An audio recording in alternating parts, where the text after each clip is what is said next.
ഫുട്ബോളിന്റെ ചരിത്രം നോക്കിക്കഴിഞ്ഞാൽ കഴിഞ്ഞൊരു 40 കൊല്ലത്തിൽ പിന്നോട്ട് പോയ വളരെ ചുരുക്കം സ്ഥലങ്ങളേ ഉള്ളൂ. ഫുട്ബോൾ നിലവാരം പിന്നോട്ട് പോയ സ്ഥലങ്ങൾ ഒന്ന് ഈസ്റ്റേൺ യൂറോപ്പാണ്. അതെന്താ വെച്ചാൽ സോവിയറ്റ് യൂണിയന്റെ കൊലാപ്സ് കഴിഞ്ഞിട്ട് കുറെ രാജ്യങ്ങൾക്ക് അതിന് അവരുടേതായിട്ടുള്ള ലീഗ് ആയപ്പോൾ അവർക്ക് പിടിച്ചു നിൽക്കാൻ ബുദ്ധിമുട്ടാണ്. പണ്ടൊക്കെ വലിയ ശക്തമായ ടീമുകളായിരുന്നു അവിടുന്ന്, ജോർജിയ, യുക്രൈൻ, അവിടുന്നൊക്കെ. ഇപ്പൊ അവർക്ക് വരെ ബുദ്ധിമുട്ടാണ്.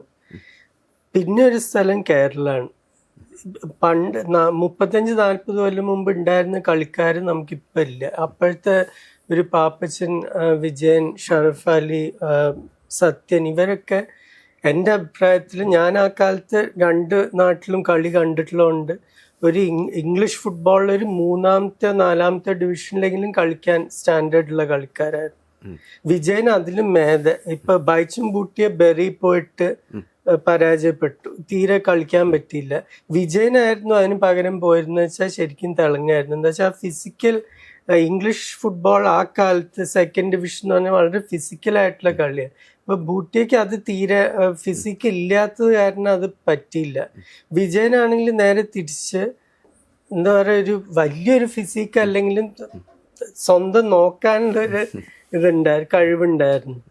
അപ്പൊ ആ ഒരു നിലവാരത്തിലുള്ള ഒരു കളിക്കാരനെ ഞാൻ ഇപ്പൊ കേരളത്തിൽ നിന്ന് കാണുന്നില്ല.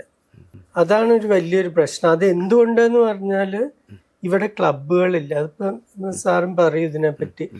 ഒരു കളിക്കാരന് മുന്നോട്ട് പോകണമെങ്കിൽ ഒരു പാത വേണം.